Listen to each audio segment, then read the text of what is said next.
ನಮ್ಮ ಕರ್ತನಾದ ಯೇಸು ಕ್ರಿಸ್ತ ನಾಮದಲ್ಲಿ ಸ್ತೋತ್ರ ಸ್ತೋತ್ರ ಸ್ತೋತ್ರ. ಕರ್ತನು ಪರಿಶುದ್ಧನು ನಮ್ಮನ್ನು ಕೂಡ ಪರಿಶುದ್ಧವಾಗಿ ಜೀವಿಸಂತಂದು ಸಮಾಧಾನ ಕೊಟ್ಟಿದ್ದಾನೆ, ಶಾಂತಿ ಕೊಟ್ಟಿದ್ದಾನೆ, ಸಾಮರ್ಥ್ಯ ಕೊಟ್ಟಿದ್ದಾನೆ.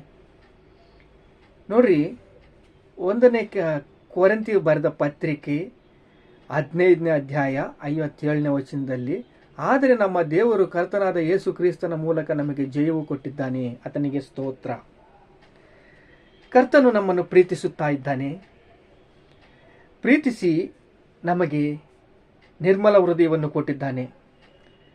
ನಾವು ಬಲಗೊಳ್ಳಬೇಕು ಅಂತ ಕರ್ತನು ನಮ್ಮನ್ನು ಪ್ರೀತಿಸ್ತಾ ಇದ್ದಾನೆ.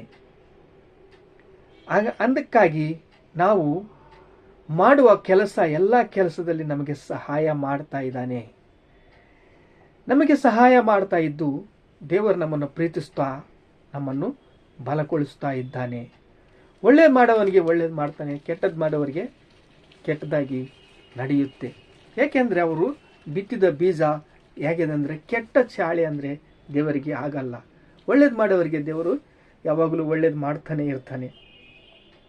ನೋಡ್ರಿ, ಈಗ 15ನೇ ಅಧ್ಯಾಯ 50ನೇ ವಚನ ನೋಡಿದರೆ, ಸಹೋದರರೇ, ನಾನು ಹೇಳುವುದು ಏನೆಂದರೆ ರಕ್ತ ಮಾಂಸವು ದೇವರ ರಾಜ್ಯಕ್ಕೆ ಬಾಧ್ಯವಾಗುವುದಿಲ್ಲ. ರಕ್ತ ಮಾಂಸವು ದೇವರ ರಾಜ್ಯಕ್ಕೆ ಹೋಗೋದಿಲ್ಲ. ರಕ್ತ ಮಾಂಸವು ಗುರ್ತಿಟ್ಕೋಬೇಕು. ರಕ್ತ ಮಾಂಸವು ದೇವರ ರಾಜ್ಯಕ್ಕೆ ಹೋಗೋದು. ನಮ್ಮ ಸತ್ತರೆ ಮಣ್ಣಾಗ್ತೀವಿ, ದೇವರ ರಾಜ್ಯಕ್ಕೆ ಹೋಗೋಕ್ಕೆ ಆಗೋದಿಲ್ಲ. ಹಂಗಾಗಿ ಲಯವಾಗುವ ವಸ್ತು ನಿರ್ಮಲ ಪದವಿಗೆ ಬಾಧ್ಯವಾಗುವುದಿಲ್ಲ. ಕೇಳ್ರಿ, ಇದುವರೆಗೆ ಗುಪ್ತವಾದ ಸಂಗತಿಯನ್ನು ನಿಮಗೆ ತಿಳಿಸುತ್ತೇನೆ. ನಾವೆಲ್ಲರೂ ನಿದ್ದೆ ಹೋಗುವ ಕಡೆ ತುತ್ತೂರಿ ಧ್ವನಿಯು ನಾವೆಲ್ಲರೂ ಒಂದೇ ಕ್ಷಣದಲ್ಲಿ ರೆಪ್ಪೆ ಮಾರ್ಪಡುವ ತುತ್ತೂರಿ ಊದುವಾಗ ಸತ್ತವರೆಲ್ಲ ನಿರ್ಮಲವಾಗಿ ಎಬ್ಬಿಸಲ್ಬಿಡುತ್ತಾರೆ. ರಕ್ತ ಮಾಂಸಗಳು ದೇವರ ರಾಜ್ಯಕ್ಕೆ ಹೋಗೋದಿಲ್ಲ.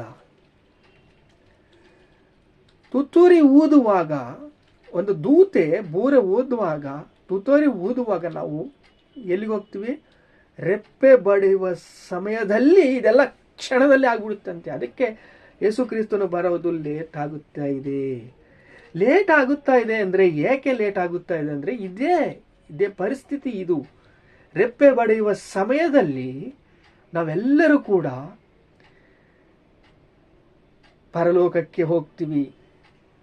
ಕರ್ತನಾಮದಲ್ಲಿ ದೀಕ್ಷಾಸ್ಥಾನ ತಗೊಂಡವರಿಗೆ ಅದು ಒಳ್ಳೆಯ ದಾರಿ. ನಾನೇ ಮಾರ್ಗವು, ನಾನೇ ಸತ್ಯವೂ, ನಾನೇ ಜೀವವೂ ಅಂತಂದು ಯೇಸು ಕ್ರಿಸ್ತನು ಹೇಳಿದ್ದಾನೆ. ಆ ದಾರಿಯಲ್ಲಿ ನಡ್ಕೊಂಡವರಿಗೆ ಒಳ್ಳೆ ಪ್ರೀತಿ ಕೊಡ್ತಾನೆ, ಪ್ರೀತಿಸ್ತಾನೆ, ಶಾಂತಿ ಕೊಡ್ತಾನೆ, ಮುಂದಕ್ಕೆ ನಡೆಸ್ತಾನೆ. ಆದರೆ ನಾವು ಮೃತರು ಆಗಬೇಕಾದಾಗ ಅಧರ್ಮ ಧರ್ಮ ಅಂತ ಇದೆ.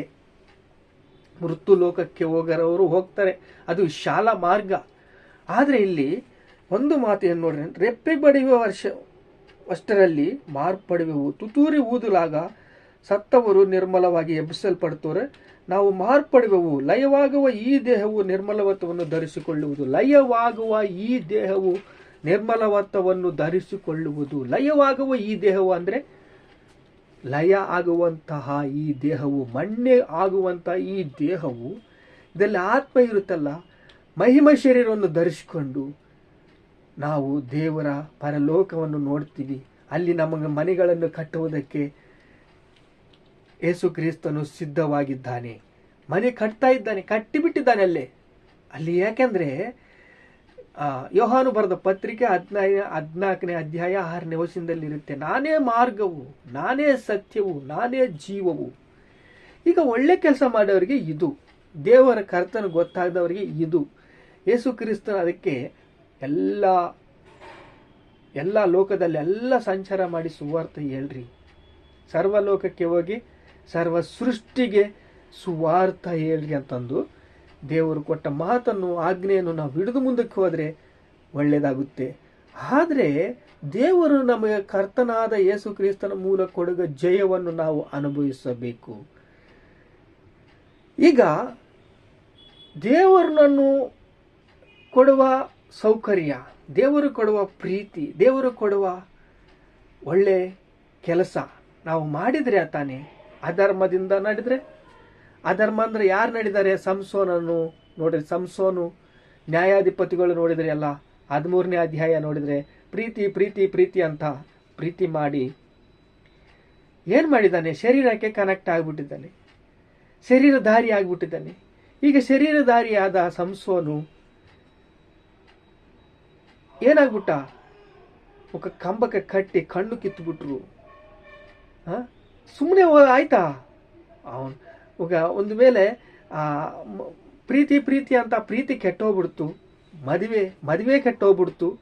ಮದುವೆ ಕೆಟ್ಟೋಗ್ಬಿಟ್ರ ಅವನು ಬಾನಿಸನಾಗ್ಬಿಟ್ಟಿದ್ದಾನೆ, ಪಾಪಕ್ಕೆ ದಾಸನಾಗ್ಬಿಟ್ಟಿದ್ದಾನೆ, ವ್ಯಭಿಚಾರ ಮಾಡ್ತಾ ಇದ್ದಾನೆ. ಅವಳು ಹೇಳ್ತಾ ಇದ್ದಾಳೆ, ನಿನ್ನ ಸೀಕ್ರೆಟ್ ಪಾಸ್ವರ್ಡ್ ಏನಿದೆ ಹೇಳು, ಸೀಕ್ರೆಟ್ ಹೇಳು. ನಿನ್ನ ಕೂದಲವನ್ನು ಯಾಕೆ ಕೂದಲಿನಲ್ಲಿ ಇಟ್ಟಿದ್ದಾನೆ ದೇವರು, ಅಭಿಷೇಕ ಕೂದಲಿನಲ್ಲಿ ಇಟ್ಟಿದ್ದಾನೆ, ಈ ಕೂದಲಿನಲ್ಲಿ ಅಭಿಷೇಕ ಇಟ್ಟಿದ್ದಾನೆ. ಅದು ಅವನಿಗೆ ಗೊತ್ತು. ಆ ಪಾಸ್ವರ್ಡ್ ಹೇಳು ಹೇಳು ಹೇಳು ಹೇಳು, ನಿನ್ನ ಸೀಕ್ರೆಟ್ ಏನು, ನಿನ್ನ ಬಲ ಎಲ್ಲಿದೆ, ನಿನ್ನ ಬಲ ಎಲ್ಲಿದೆ ಅಂತಂದು. ಒಂದಿನ ಪ್ರಾಣ ಆ ವೈಸಾರಿ ಅದನ್ನು ಹೇಳ್ಬಿಟ್ಟ. ಏನು? ಆ ಪಾಸ್ವರ್ಡ್ ಹೇಳ್ಬಿಟ್ಟ. ಅವನು ಕಟ್ಟಿ ಹೊಡಿತಾ ಇದ್ರೆ, ಇಂದು ಸಾಲ ನನ್ನನ್ನು ಬಲಪಡಿಸಪ್ಪ, ಒಂದು ಸಲ ನನ್ನನ್ನು ಬಲಪಡಿಸಪ್ಪ. ಈಗ ಅಧರ್ಮ ಮಾಡೋರು, ಅನ್ಯಾಯ ಮಾಡೋರು ಹೀಗೆ ಇರ್ತಾರೆ.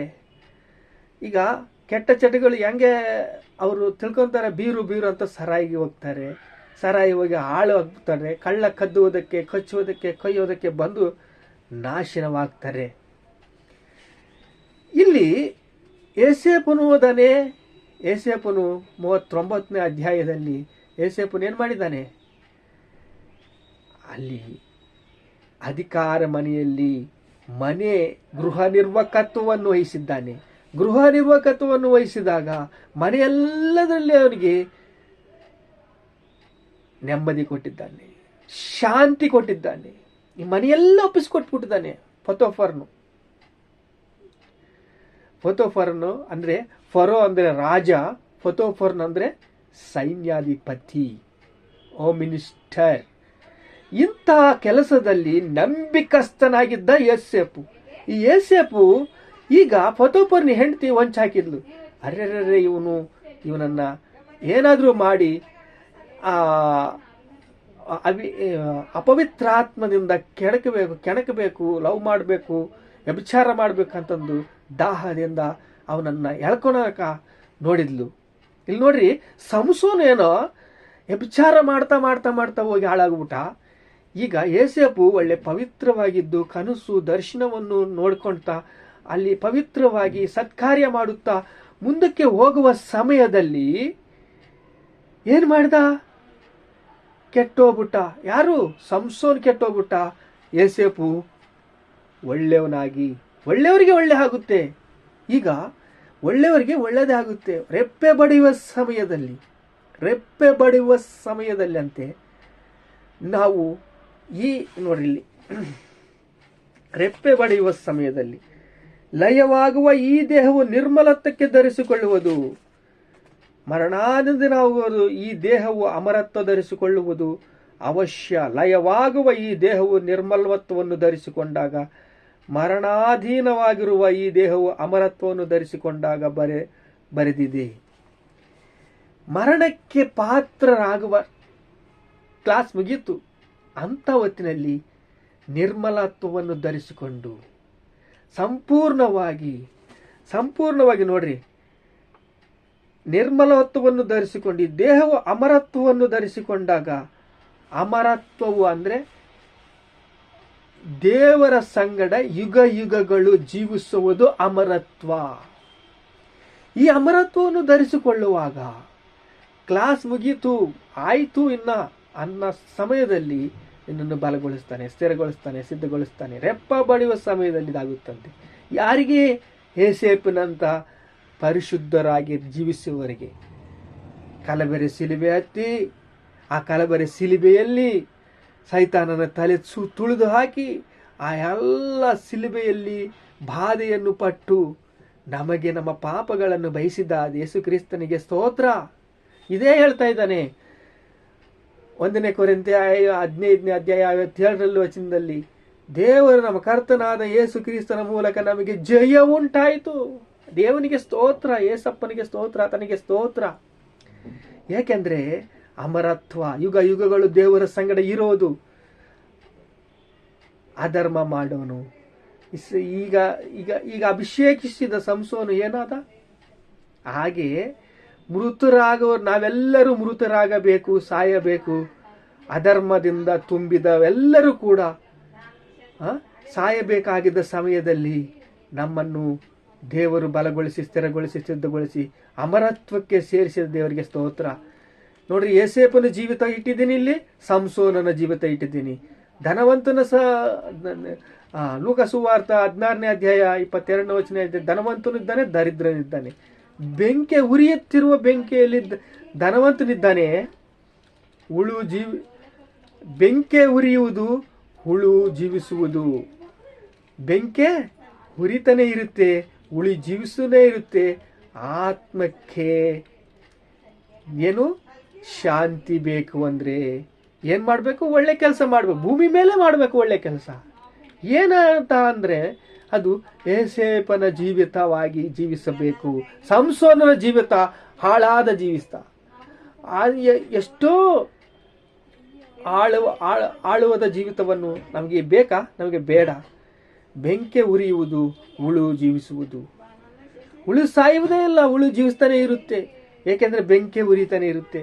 ಅಲ್ಲಿ ಧನವಂತನು ಉರಿತಾ ಇದ್ದಾನೆ. ಸ್ವಲ್ಪ ನೀರು, ಸ್ವಲ್ಪ ಹನಿ ತಂದು ಈ ದರಿದ್ರನು ಕೊಟ್ಟ, ಕಟ್ಟು ಕಳಿಸು ಅಬ್ರಹಾಮ ಅಂತಂದು ಹೇಳ್ತಾ ಇದ್ದಾನೆ. ಈಗ ಕರ್ತನ ನಾಮದಲ್ಲಿ ಅಪ್ಪ ನಿಮಗೆ ಸ್ತೋತ್ರ. ಈ ದೇಹವು ಲಯವಾಗುವುದು ನಿರ್ಮಲತ್ವವನ್ನು ಧರಿಸಿಕೊಂಡಾಗ ಅಪ್ಪ, ಲಯವಾಗುವ ಈ ದೇಹವು ಅಮರತ್ವವನ್ನು ಧರಿಸಿಕೊಳ್ಳುವುದು ಅಂತ ನೀನು ಹೇಳಿದೆಯಪ್ಪ ತಂದೆ, ಸ್ತೋತ್ರ. ಲಯವಾಗುವ ಈ ದೇಹವು ಅಮರತ್ವವನ್ನು ಧರಿಸಿಕೊಂಡು ಯುಗ ಯುಗಗಳು ದೇವರ ಸಂಗಡ ನಾವು ಆರಾಧನೆ ಮಾಡ್ತೀವಿ, ಸ್ತುತಿ ಮಾಡ್ತೀವಿ. ಅಪ್ಪ, ಈ ದೇಹವು ಮರಣಕ್ಕೆ ಮೃತರಾಗಬೇಕಾದಾಗ, ಸಾಯಬೇಕಾದಾಗ ಅಪ್ಪ ಅಧರ್ಮದಿಂದ ತುಂಬಿ ಅನ್ಯಾಯ ಮಾಡಿ ಅಪ್ಪ ಸಂಸೋನನಾಗಿ ನಾವು ಯಾಕೆ ಇರಬೇಕಪ್ಪ? ಯೋಸೇಫ ನೋಡ್ರಿ ತಂದೆ ಅಪ್ಪ, 39 ಆಜ್ಞಾಕಾಂಡದಲ್ಲಿ ನೀವು ಹೇಳಿದ್ದೀರಪ್ಪ, ಸತ್ಯವಾಗಿ ನಡೆದು ಸತ್ಯವೇದವನ್ನು ಆಗಿ ನಡ್ಕೊಂಡ್ರೆ ಅಪ್ಪ ತಂದೆ ಶಾಂತಿ ಸಿಗುತ್ತೆ, ಕೃಪೆ ಸಿಗುತ್ತೆ, ಕನಿಕರ ಸಿಗುತ್ತೆ. ಅಪ್ಪ ನಿನಗೆ ಸ್ತೋತ್ರ ಸ್ತೋತ್ರ ಸ್ತೋತ್ರ ಸ್ತೋತ್ರ ಸ್ತೋತ್ರ ಘನತೆ ಮಹಿಮೆ ಪ್ರಭಾವಗಳು ನಿಮಗೆ ಸಲ್ಲಿಸ್ತಾ ಇದ್ದೇವೆ ತಂದೆ. ಆಮೀನ್.